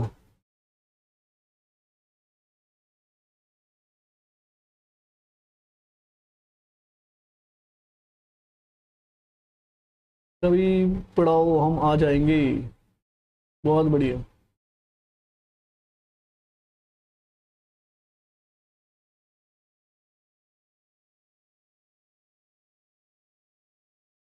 क्या होगा, सी सी सी सी। अब तुम लोग सी लगा रहे तो ये भी गलत। अब बताओ, अब क्या कीजिएगा। ठीक, अब सुनो भाई, क्वेश्चन में लिखा है सब ड्यूरल हेमेटोमा। ठीक, ये हमारा प्यारी सी खोपड़ी हो गई, यानी कि इसको हम बोल रहे हैं ब्रेन। ब्रेन के बाहर हमारा क्या होता है, अलग अलग डायरेक्ट एक 3 लेयर होती है मेनिंजेस की। एक सबसे अंदर लेयर चिपकी हुई है, वो कौन सी है, सॉफ्ट लेयर। और सॉफ्ट किसका नाम होता है, पियाजी का, तो इसका नाम पिया मैटर। ठीक है, ये कौन सी मैटर हो गई हमारी, पिया मैटर। ठीक है दोस्तों, नेक्स्ट फिर इसके बाद होता है हमारे एक मकड़ी के जाल जैसा स्ट्रक्चर। ठीक है, इस मकड़ी के जाल जैसा स्ट्रक्चर का नाम क्या है, सब एरेक्नॉइड मैटर। ठीक, और सबसे बाहर होती है हमारी एक टफ लेयर, सबसे मोटी लेयर, दैट इज, इसका नाम क्या हो गया, ड्यूरा मैटर। ठीक है, और इस ड्यूरा के ऊपर होती है खोपड़ी, असली यानी कि हड्डी आपकी, इसको क्या बोलते हैं, क्रेनियल बोन, है ना। अब देखो होगा क्या, अगर ये इस खोपड़ी के ऊपर यहाँ पे ब्लीडिंग हुई तो इसको बोलते हैं कौन सी ब्लीडिंग, एपिड्यूरल हेमरेज। अगर इसके नीचे ब्लीडिंग हुई तो इसको बोलते हैं सब ड्यूरल हेमरेज। और अगर इसके नीचे हुई तो यहाँ पे एरेक्नोइड के नीचे हुई तो सब एरेक्नोइडल हेमरेज। ठीक, अब पिया के ऊपर हुई तो ये तो ब्रेन का ट्यूमर है, क्योंकि ये यहाँ पे डायरेक्ट चिपकी हुई होती है। ठीक है, अब होगा क्या, ये हेमरेज होने के लिए सबसे इंपॉर्टेंट चीज क्या है, सबसे इंपॉर्टेंट चीज है इंजरी का होना। जब तुम्हारा एक्सीडेंट होता है, किसी का एक्सीडेंट होता है, तो सबसे ज्यादा चांसेस हो जाते हैं यहाँ इन किसी भी एरिया में। तो यहाँ मैंने ये तो फर्जी बात लिखी मैंने कि सब ड्यूरल हेमाटोमा का क्या है। अगर एपिड्यूरल भी पूछता या कोई भी ड्यूरल, कोई भी स्पेस के बारे में पूछता, तो राइट आंसर क्या जाता, हाँ जी सौरभ भैया आइए, तो राइट आंसर क्या जाता, राइट आंसर क्या जाता आपका, इट शुड बी इंजरी। और इंजरी क्या है, ट्रॉमा। तो हेड इंजरी ही इंपॉर्टेंट है, क्योंकि ये जो पार्ट है सबड्यूरल होमा, एपईडीएच, एसडीएच, ये सारे किसके पार्ट है, हेड इंजरी के। और इंजरी में क्या लिखा है, ट्रॉमा। ठीक, सिंपल। ये क्वेश्चन तो मैं करा चुका हूं, which cranial nerve is affected trigeminal neuralgia, कौन सी क्रेनियल नर्व होती है, जल्दी जल्दी बताओ, फटाफट नेक्स्ट क्वेश्चन करते हैं फिर हम चलते हैं।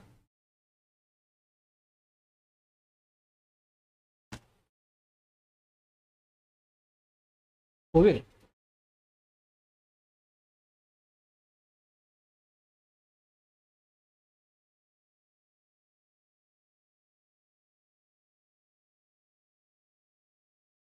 तुलसी ए, सोनम ए, आस्था ए, नंदिनी चौरसिया ए, दीक्षा ए, चेतना ए, अंजलि ए, ऋषभ ए, रिम्पा ए, बहुत बढ़िया। नेक्स्ट नेक्स्ट जल्दी जल्दी क्वेश्चन पढ़ो इसको।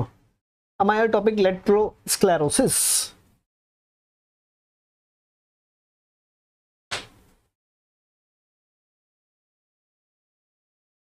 एएलएस,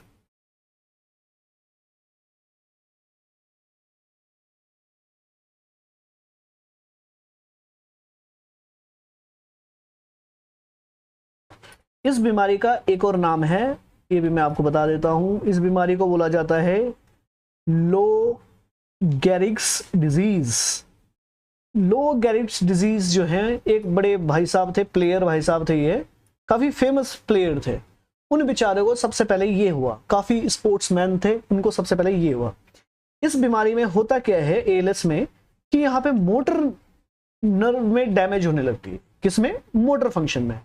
यहाँ पे ब्रेन की एक्टिविटी में कोई दिक्कत नहीं आएगी, मेमोरी में कोई दिक्कत नहीं आएगी। ठीक है, मैं पहले बता रहा हूं, ये नहीं आता sir please explain, yes I am explaining it already, so don't worry about it. इसमें मेमोरी में दिक्कत नहीं आता, इसमें केवल और केवल एक ही चीज याद रख लेना, दैट इज मोटर नर्व। ठीक है, किसमें अफेक्ट होगा ये, केवल और केवल, ये तो बहुत ही ज्यादा रेयर कंडीशन है। ठीक है, बहुत ही ज्यादा रेयर, ये लाखों में एक को होती है, लाखों के 10 लाखों में एक को होती है।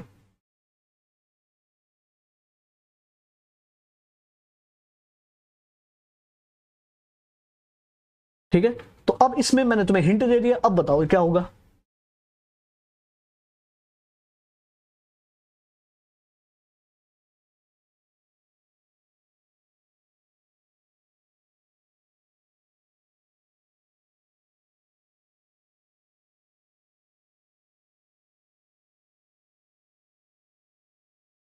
अब मैं तुम्हें एक और चीज बता देता हूँ, एक साइंटिस्ट है हमारे स्टीफन हॉकिन, स्टीफन हॉकिन भाई साहब, काफी इन्होंने बिग बैंग थ्योरी दी थी, इन्होंने आपके ब्लैक होल थ्योरी दी है, ठीक है, बिग बैंग थ्योरी का तो नहीं लेकिन ब्लैक होल थ्योरी दी है। तो बताइए इनको भी ये बीमारी है, ठीक है, तो बताइए क्या है। अब सोचो क्या होगा आंसर, ठीक है, इसमें क्या होता है, बताओ तुम आंसर बताओ। है, बी है, बताइए। नॉन मेडिकल वालों ने भी आंसर सही लगा दिया। हमारे यहाँ मेमोरी से कोई लेना देना नहीं इसमें, जो अल्जाइमर से रिलेटेड है, सीजर से कोई लेना देना नहीं इसमें, ये विजुअल डिस्टर्बेंस से कोई लेना देना नहीं है। इसमें अफेक्ट होता है केवल मसल, पूरा ब्रेन बढ़िया काम करता है, सब कुछ बढ़िया काम करता है, ठीक है। स्टीफन हॉकिंग साहब से हमें एक बहुत इंस्पिरेशन सीखने को मिलती है कि जब क्या थे उनके पास, वो छुट्टी दे दी थी उनको कि भाई अब जाओ बैठो, घर बैठो, लेटे रहो बेड पे, लेटे भी तो सकते थे लेकिन नहीं, पूरी लाइफ लॉन्ग देखो एक चेयर पे सब कुछ करते हुए, मॉडिफाई करते रहे उस चेयर को, खुद सोच सोच के इतना सब कुछ किया। और हम लोगों के पास सब कुछ होते हुए, सब कुछ है हमारे पास, टांग दे रखी है, पाँव दे रखा है, खोपड़ी दे रखी है, सब कुछ दे रखा है, घर वाले पैसे लगा रहे हैं, फिर भी हमसे मेहनत नहीं होती है। समझ रहे हो, इतने हम आलसी हो चुके हैं। तो कृपया यार ये ना करें, अपने गोल को अचीव करें, ठीक है, उसमें लगे। आइए अब नेक्स्ट क्वेश्चन करो फटाफट से। Which diagnostic test is most commonly used to detect brain tumour? बताओ भैया, कि ये खोपड़ी हुई होगी, इस खोपड़ी में कहीं ट्यूमर हो गया होगा, तो बताइए क्या होगा।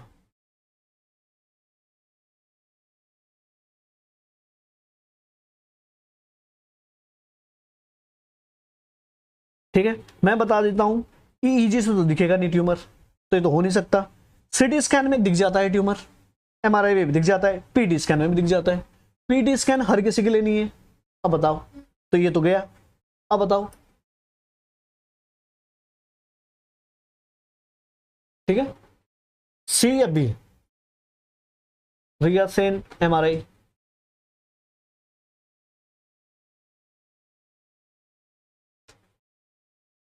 पहली बार हुआ है ना।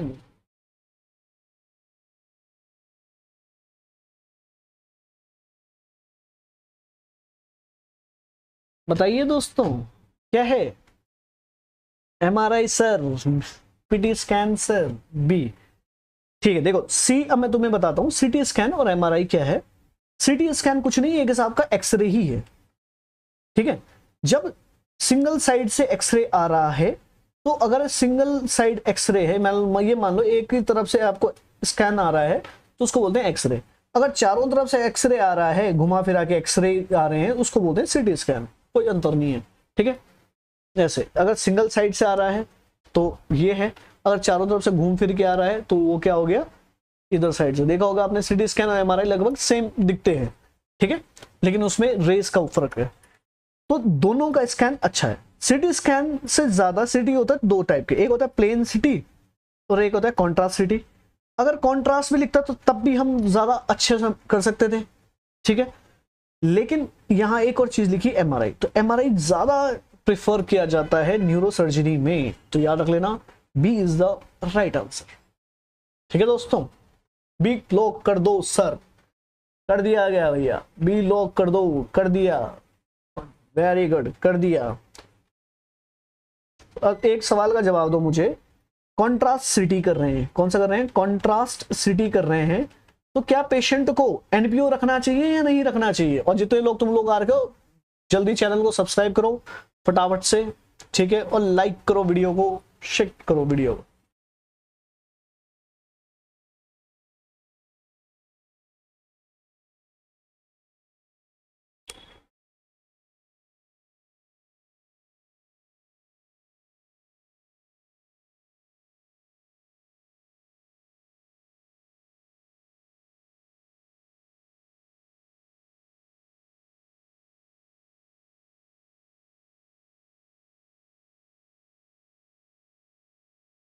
Which of the following is a risk factor for developing Alzheimer disease? बताइए बताइए बताइए बताइए बताइए।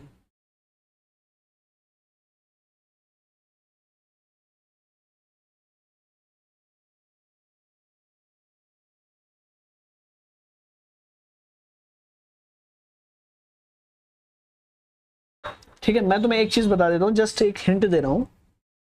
अल्जाइमर डिजीज में होता क्या है, ये हमारा ब्रेन है, ये हमारी ब्लड वेसल है, ठीक है, ये हमारी ब्रेन हो गया। No need NPO, no need of NPO.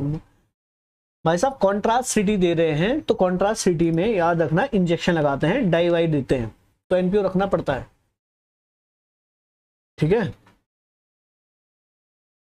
रखना है एनपीओ, यस यस यस।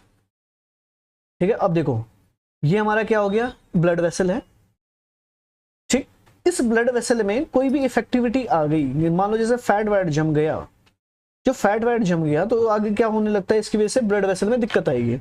तो ब्लड वेसल में दिक्कत आएगी, खास करके हिप्पो, मान लीजिए यहाँ पे ये हिप्पोकैम्पस को ब्लड की सप्लाई कर रहा हो, ठीक है, तो अगर ये हिप्पोकैम्पस को ब्लड की सप्लाई कर रहा है तो वहां पे ये अगर फैट वैट जम गया तो ब्लड की सप्लाई कम होगी, ब्लड की सप्लाई कम होगी, ऑक्सीजन की सप्लाई कम होगी, और साथ साथ में न्यूट्रिएंट्स कम जाएंगे, खास करके क्या जाएगा कम, ग्लूकोज कम जाएगा, तो बेचारा हिप्पोकैम्पस काम थोड़ा कम कम कम करेगा, इफेक्ट होगा तो उसकी वजह से ये अल्जाइमर में कन्वर्ट हो जाएगा, है ना, समझ रहे हो। तो बताइए कौन क्या हुआ यहाँ जमा, क्या कोई भी ब्लड वेसल हो तो उसमें तो सिंपल सी बात है, ये ढूंढना कहीं तुम फैट से रिलेटेड ढूंढना कुछ भी, अब ढूंढो इसमें और आंसर लगाओ, क्या है, स्मोकिंग। अच्छा, स्मोकिंग एक सेकेंडरी कॉज है,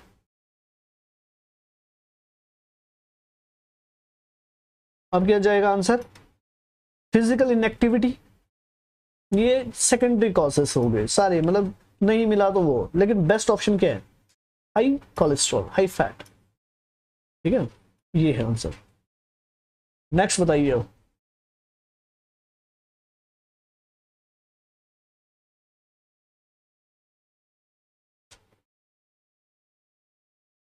बताओ दोस्तों, which condition is characterize by demyelination in the CNS, ये तो बता दो कम से कम, ये मैं एक्सप्लेन कर चुका हूं सबसे पहले, कम से कम के तुम लोग आंसर सही दे रहे हो, बहुत अच्छा है, मुझे बहुत अच्छा लग रहा है कि तुम लोग बिल्कुल सही सही आंसर दे रहे हो अभी, ठीक है।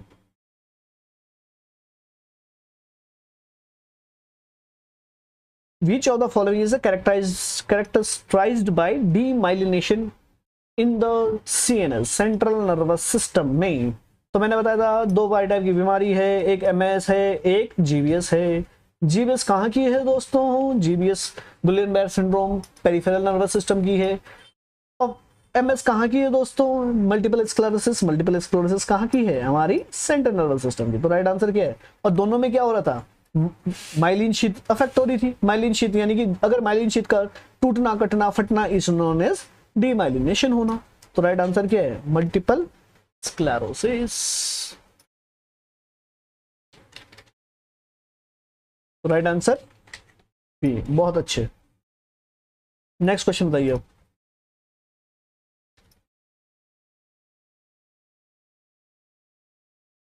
What is the primary symptom of a brain abscess. Brain abscess मतलब है खोपड़ी में तुम्हारे क्या घुस गया है, इन्फेक्शन हो गया है, ब्रेन में इन्फेक्शन हो जाना, उसकी वजह से पस वस जम गया होगा, पस वस आने लग गया, तो बताइए क्या होगा।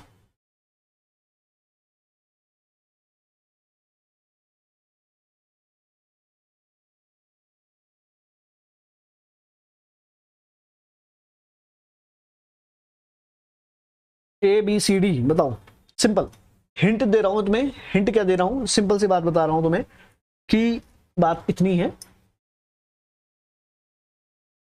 ए A A A, A B B B B B, Ulfat Farooq B, not Sona B, Rahul Pant A, Rahul Pant हमारा राहुल,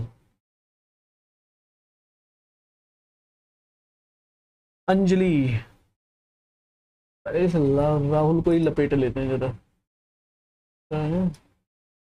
गलत जवाब है तुम्हारा, फीवर। नो, एब्सेस ढूंढना नहीं कि आंसर लगाना कि फीवर लगाया नहीं,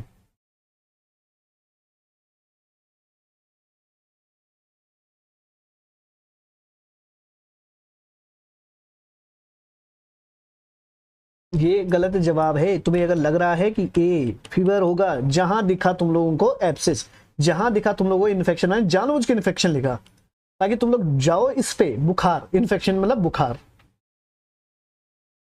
ठीक है, अगर ब्रेन में एब्सेस जमने लगता है, ठीक है, तो फीवर तो किसी भी चीज का हो सकता है ना, समझ रहे हो। ब्रेन में इन्फेक्शन अगर फीवर हो गया तो फीवर हम ये नहीं कह सकते कि भाई साहब ये इसी का ही है, किसका, ब्रेन एब्सेस का ही है। फीवर तो किसी और के कारण भी हो सकता है। तो अब ढूंढो, जब मान लो तुम्हारी खोपड़ी में क्या घुस गया है, एब्सेस हो रहा है, एब्सेस आया, एब्सेस आया, एब्सेस आया, एब्सेस आया, एब्सेस आया, एब्सेस आया, खूब सारा एब्सेस आया, इतना भर गया है, तो उसकी वजह से क्या होगा, इंक्रीज आईसीपी होगा, इंट्राक्रेनियल प्रेशर बढ़ेगा। जब प्रेशर बढ़ेगा तो उसकी वजह से क्या होगा, तुम्हारी खोपड़ी सटिया जाएगी, खोपड़ी दर्द करेगी, हेडेक होगा। तो राइट आंसर क्या है, हेडेक। समझ गए, yes, B B B B B, अब आया बी आंसर है? जल्दी सब नेक्स्ट क्वेश्चन करो फटाफट से।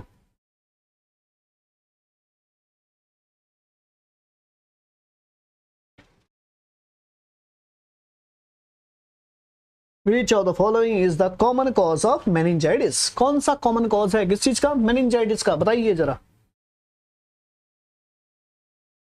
तुलसी बी, उल्फत ए। ये तो बहुत ही आसान क्वेश्चन पूछा मैंने, बहुत ही ज्यादा, इतना क्वेश्चन की बस पूछो ही मत है, तब भी तुम लोग गलत करोगे 100% question. A A A A A viral fungal infection.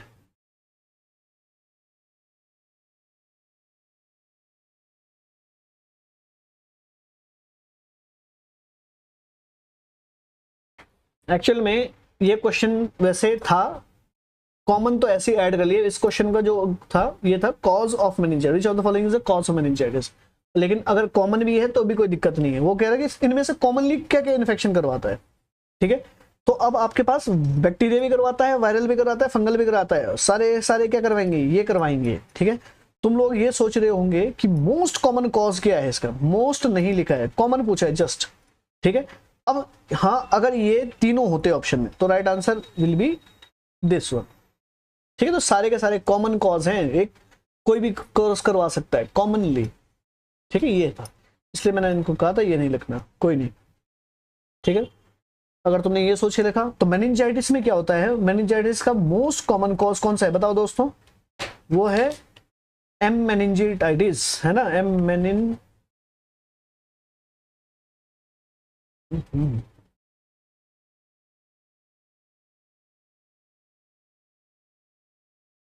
Meningococcal meningitis, यही है। इसको हम बोलते हैं एन मेनिंजाइटिस भी बोलते हैं, नाइजीरिया मेनिंजाइटिस, नाइजीरिया मेनिंजाइटिस, ठीक है। आप लोगों ने विच फंगल सर, दीक्षा मैडम, क्या आपने अभी कुछ रिसेंट सुना है, आपने कौन सा ब्लैक फंगल सुना है, ठीक है, सुना है नहीं सुना है,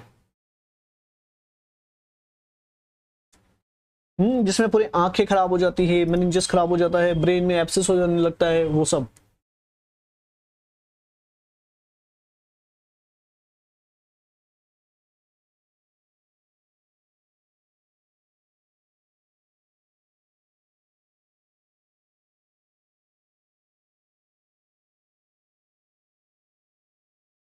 है, इवन तुम्हारा जो कैंडिडा एल्बिकन है वो भी क्या करवाएगा, A for sure, Candida albicans है वो भी क्या करवाएगा, वो करवाएगा, ठीक है। इवन तुम्हारा जो हिस्टोप्लाज्मा जो होता है वो भी क्या करवाएगा, वो भी करवाएगा, ठीक है।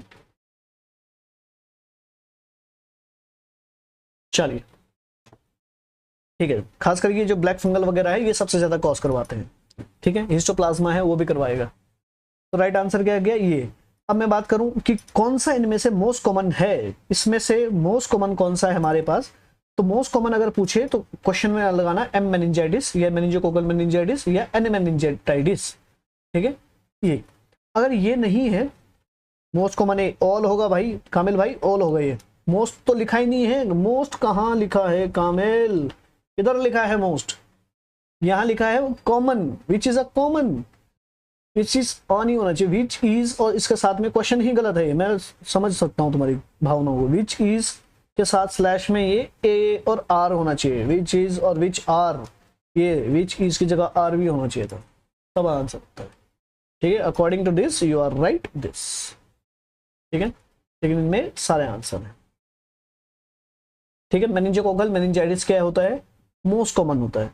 दूसरी चीज, अगर पूछे 3 महीने से लेकर 3 मंथ टू 3 ईयर का बच्चा है, अब बताओ भाई, तुम लोग बताओ जिसको मैंने पढ़ा रखा है, क्या इसको पता है 3 महीने से लेकर 3 साल का बच्चा है, तो उसमें मोस्ट कॉमन कॉज कौन सा होगा?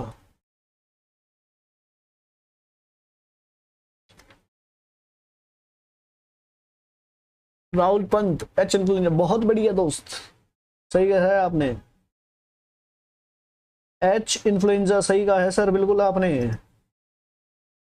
ठीक है। H influenza is the right answer. तो याद रखना ये क्वेश्चन आपका नॉर्थ से आया था, ठीक है। तुम्हारे बहुत सारे लोग बोल रहे थे क्या कि एन मेनिंजाइटिस, मेनिंजोकोकल मेनिंजाइटिस, जब क्वेश्चन पूछा था कि 1 साल का बच्चा है, 1 ईयर ओल्ड चाइल्ड, उसमें मोस्ट कॉमन कॉज क्या है, और सब आंसर लगा गया ये वाला आंसर, क्या लगाना चाहिए था, एच इन्फ्लुएंजा, हीमोफिलस इन्फ्लुएंजा। अब तुम लोग मुझे ये बताओ, इन्फ्लुएंजा क्या है, वायरस है या बैक्टीरिया, और एच इन्फ्लुएंजा क्या है, वायरस है या बैक्टीरिया, क्या ये दोनों एक ही हैं, बताओ। तब तक नेक्स्ट क्वेश्चन करो।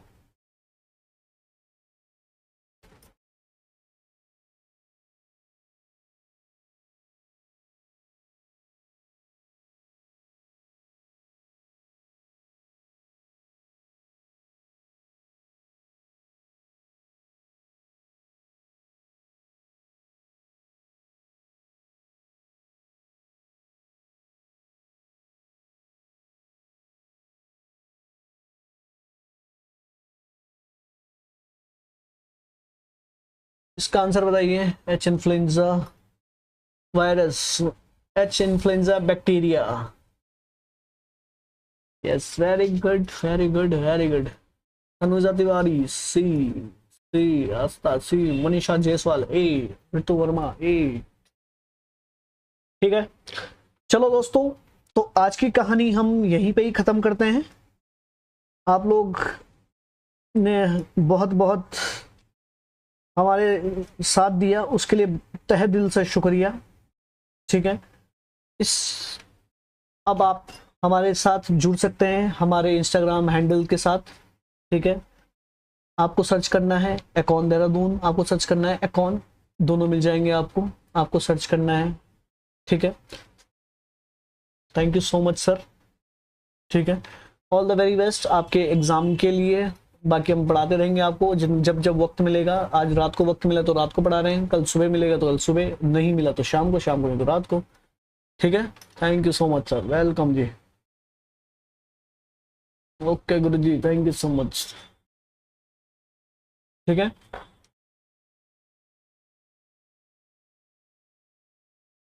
चलिए,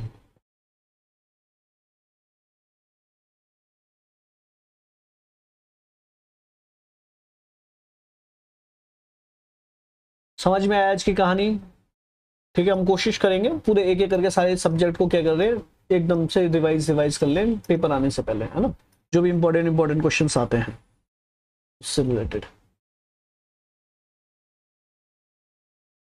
यस सर, ठीक है। जैसे ही आपके पास नोटिफिकेशन आए तुरंत आप लोग लाइव आ जाना, ठीक है।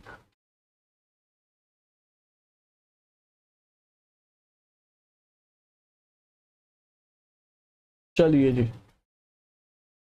थैंक यू सो मच, ठीक है। अच्छे से पढ़ते रहना आप लोग, बाकी हम चले, गुड नाइट सभी को।